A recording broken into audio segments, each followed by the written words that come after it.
أشهد أن لا إله إلا الله وحده لا شريك له وأشهد أن محمدا عبده ورسوله اللهم صل وسلم على عبدك ورسولك سيدنا محمد وعلى آله وصحبه ومن تبعهم بإحسان إلى يوم الدين أما بعد. Yang saya hormati Bapak Bupati Cilacap, yang saya hormati Ketua DPW LDI Jateng, yang saya hormati Forkopimda Cilacap atau yang mewakili, yang saya hormati Forkopincam Cilacap Utara atau yang mewakili, yang saya muliakan para alim, ulama, para bini sepuh dan para sepuh dan bini sepuh, tokoh agama, tokoh masyarakat, serta bapak-bapak dan ibu-ibu dan adik-adik santriwan santriwati Pondok Pesantren Tri Sukses. Syukur alhamdulillah pada siang hari ini kita masih diberikan kesempatan dan kesehatan untuk mengikuti kegiatan yang mulia ini dalam rangka sosialisasi deradikalisasi, dalam rangka penguatan pemuda generasi milenial menuju bangsa Indonesia yang maju atau menuju bangsa Indonesia emas. Alhamdulillah wa syukurillah kita masih diberikan kesempatan untuk mengikuti ajang ini. Saya selaku narasumber, satu-satunya narasumber, mungkin tidak terlalu panjang lebar karena yang hadir di sini adalah para tokoh agama, tokoh masyarakat, para alim ulama, bini sepuh dan sepuh, apalagi di sini banyak Profesor Singge. Beliau itu sebenarnya pakarnya yang harus menyampaikan sebagai materi. Karena beliau juga kalau ada kegiatan di Polda, beliaulah yang kami undang dalam rangka deradikalisasi maupun masalah kegiatan-kegiatan pembinaan pada masyarakat di Jawa Tengah ini.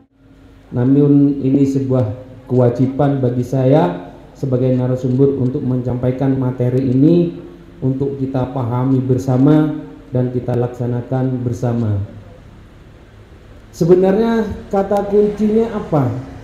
Kata kuncinya itu sebenarnya marilah kembali kepada ibu kandung kita, ibu pertiwi kita sebagai bangsa Indonesia, untuk cinta tanah air, untuk menanamkan pilar-pilar yang sudah diperjuangkan oleh tokoh-tokoh bangsa kita yang terdahulu, yaitu Pancasila, NKRI, Bhinneka Tunggal Ika, dan Undang-Undang 45. Kuncinya di situ deradikalisasi ini, karena deradikalisasi ini mengkonter daripada paham-paham radikal, ya, supaya kita kembali kepada NKRI.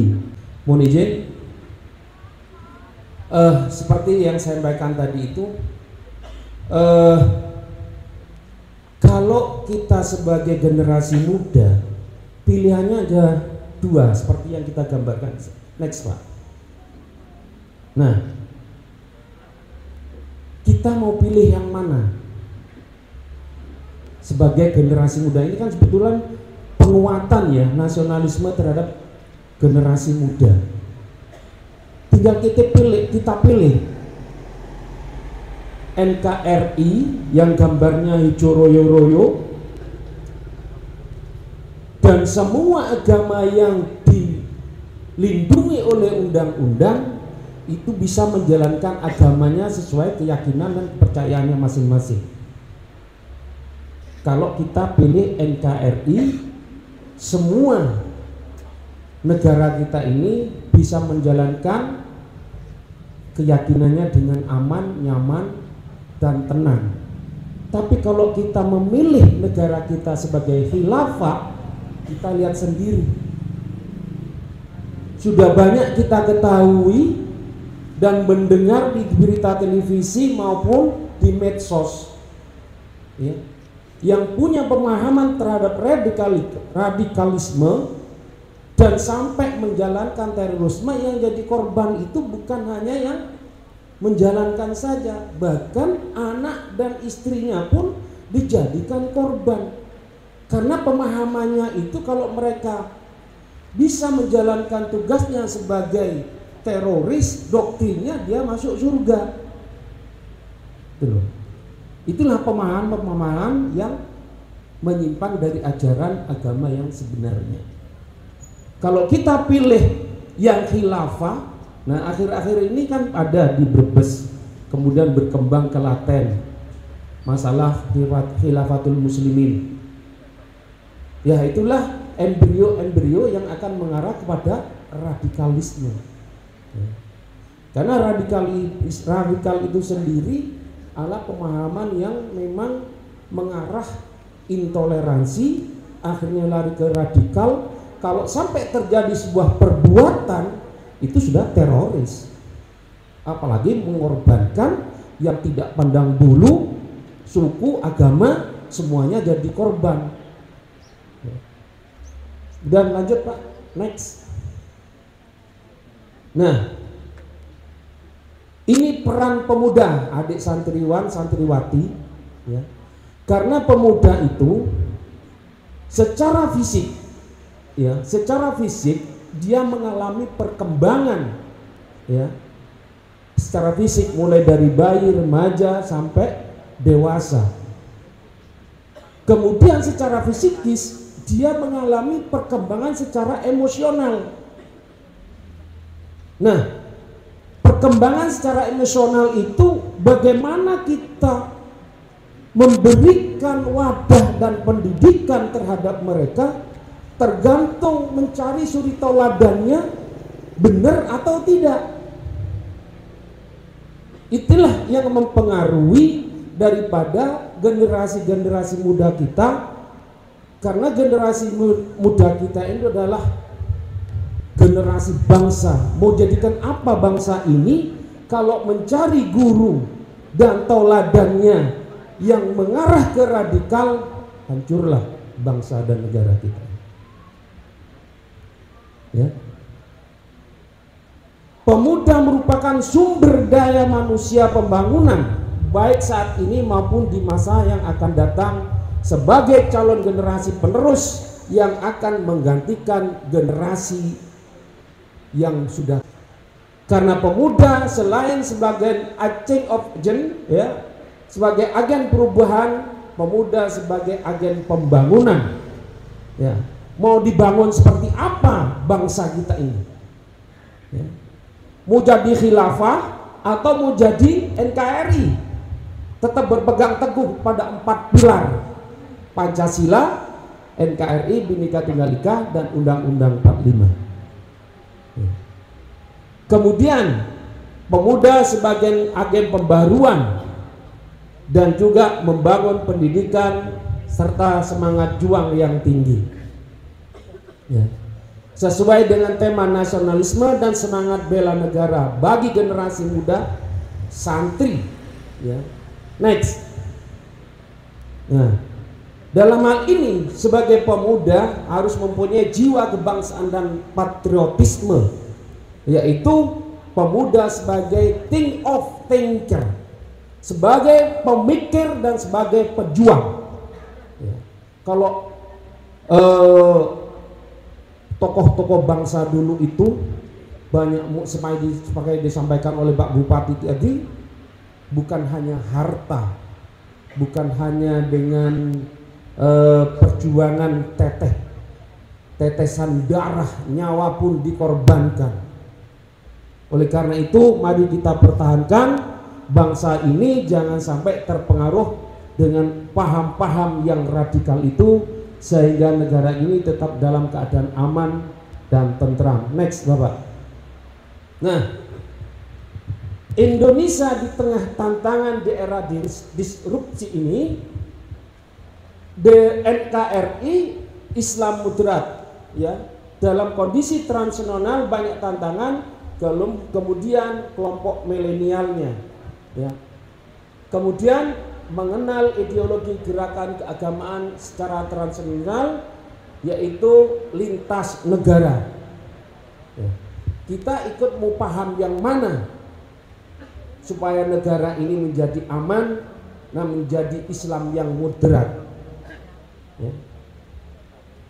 Kemudian ideologi gerakan tidak lagi bertumpu pada konsep nation state, melainkan konsep umat khilafah. Ya. Ini pengaruh-pengaruh medsos. Kemudian dan didominasi oleh corak pemikiran yang fundamentalis atau radikal. Ini pengaruh-pengaruh medsos, Pak. Kadang-kadang generasi muda sekarang ini lebih cenderung berguru pada Mbah Google. Nah, ya. Tidak semua paham-paham yang ada di Mbah Google atau Mbah YouTube itu sesuai dengan ajaran konsep Islam yang moderat. Ya. Kemudian menempatkan Barat secara ideologis, politis sebagai ancaman terhadap kesatuan umat. Ya. Kita harus ukhuwah Islamiyah, watoniyah, dan basyariah. Kemudian mengambil cara non kekerasan dakwah dan partai. Itu cara-cara berdakwahnya bisa lewat partai maupun lewat majelis-majelis. Dan sebagian lain mengambil cara-cara kekerasan yang disebut dengan radikal atau terorisme. Next. Nah, inilah 4 karakteristik generasi milenial sekarang dalam kondisi itu selalu percaya diri biasanya karena pengaruh-pengaruh medsos tadi, kemudian ambisius, dan kemudian proses pencarian jati dirinya. Kadang-kadang di kampus-kampus itu ada kumpulan-kumpulan majelis taklim kecil yang kadang-kadang gurunya hanya berdasarkan dari medsos, ya, mencari jati dirinya. Oh, ini yang diikuti, itu yang diikuti. Nah, radikalisme sendiri itu ada yang sifatnya statis, ini nggak jelas yang di bawah ya. Ada yang destruktif. Kalau statis itu pemikirannya radikal yang bersifat gagasan. Mereka itu tidak dalam bentuk aksi kekerasan, hanya pola pikir, dia punya gagasan.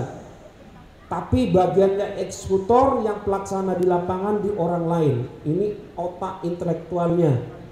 Kemudian yang radikalisme destruktif yaitu radikalisme yang merusak, yaitu menggunakan metode kekerasan dalam mewujudkan tujuan yang ingin dicapai.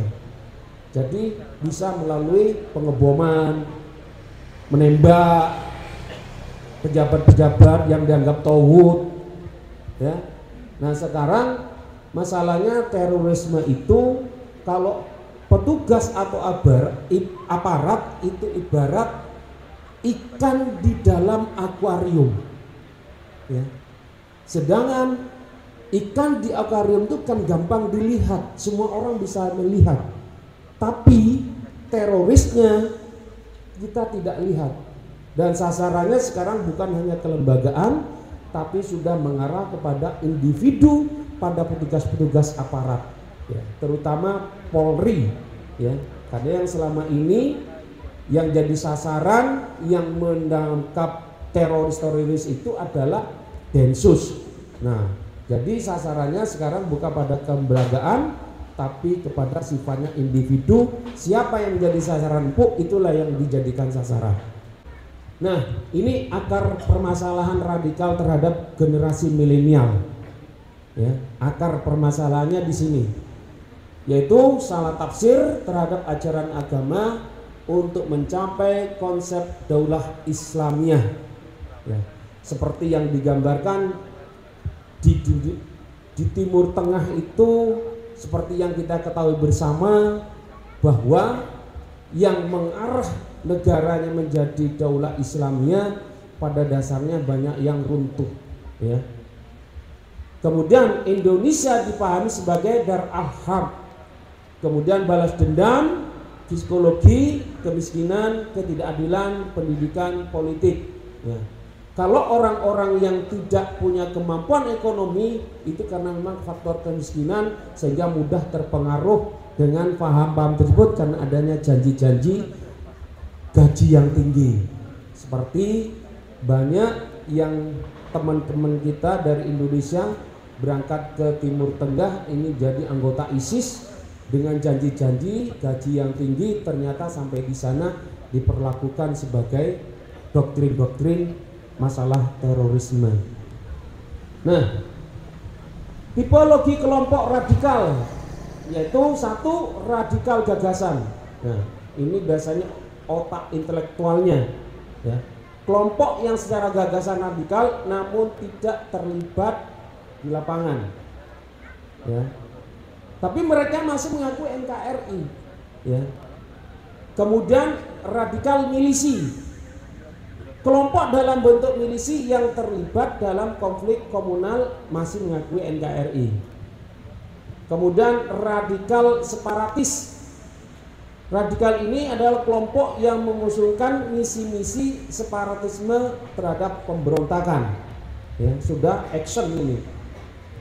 Kemudian premanisme, kelompok dalam bentuk kekerasan terhadap kemaksiatan akui NKRI. Jadi kalau ada hal-hal yang dianggap melanggar, ada kemungkaran, dia itu berbuat semaunya sendiri dengan melalui kekerasan, entah itu melalui sweeping atau melalui dengan cara-cara kekerasan lainnya. Kemudian radikal lainnya yaitu kelompok yang menyuarakan kepentingan kelompok politik, sosial, budaya dan ekonomi serta lain-lainnya.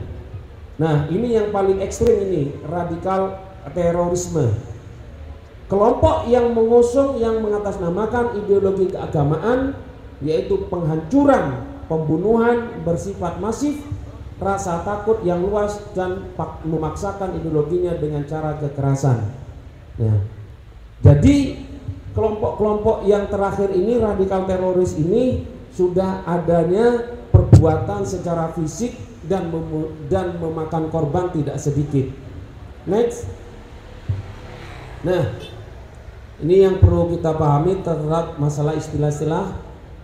Kalau ideologi dengan ideologi itu berbeda, ya. Kalau ideologi itu para aktornya, intelektualnya, atau otak dibalik pada pergerakan radikalisme itu sendiri.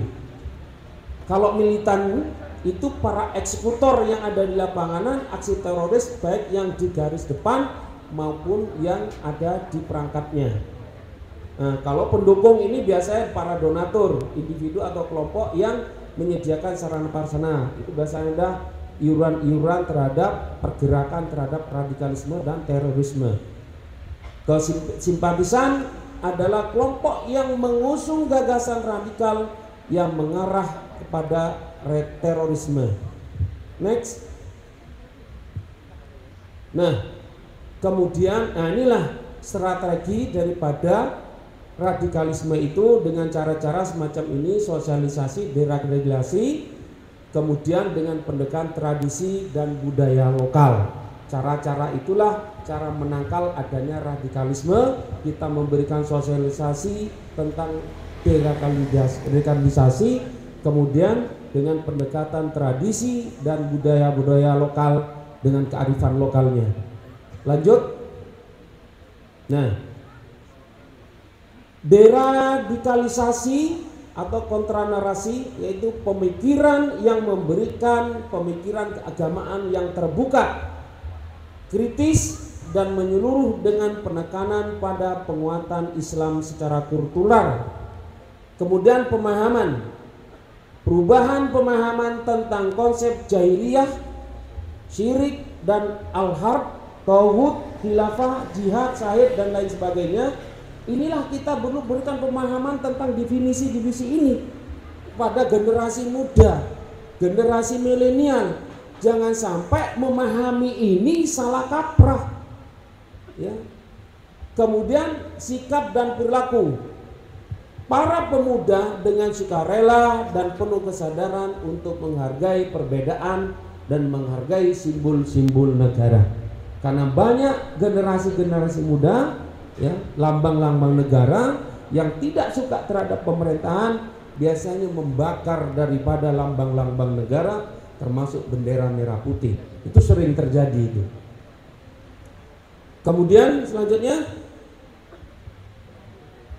nah ini rekomendasinya, mari para alim, para ulama, tokoh agama, tokoh masyarakat, kita duduk bersama ya, dengan tetap memasukkan proses intervensi yang canggih dengan kehati-hatian secara berkelanjutan yang dilaksanakan secara terpadu, tidak hanya Polri tetapi kelembagaan, kementerian duduk bersama dengan pemerintah lainnya dan tokoh agama, tokoh masyarakat dalam menangani masalah radikalisme ini.